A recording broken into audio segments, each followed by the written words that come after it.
Hello everyone, आज चाहिँ म तपाईहरुलाई जुस बनाएर देखाउँदैछु। के को भन्दा चाहिँ कुबिन्डोको।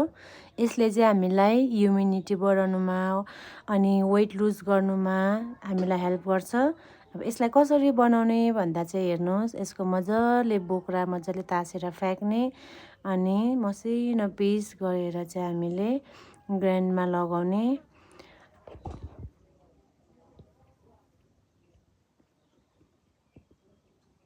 त्यसपछि चाहिँ मिक्सरमा लगाएर यसलाई एउटा चाल्नीमा मजाले छान्ने। तपाईहरुकोमा चाल्नी छैन भने चाहिँ सुतीको कपडामा पनि चाल्न सक्नुहुन्छ। यो चाहिँ कतिखेर खाँदा राम्रो हुन्छ भने चाहिँ यसलाई चाहिँ खाली पेटमा खाएको राम्रो हुन्छ। जतिखेर पनि लिन सक्नुहुन्छ, तर म चाहिँ खाली पेटमा लिएको चाहिँ एकदम राम्रो लाग्छ।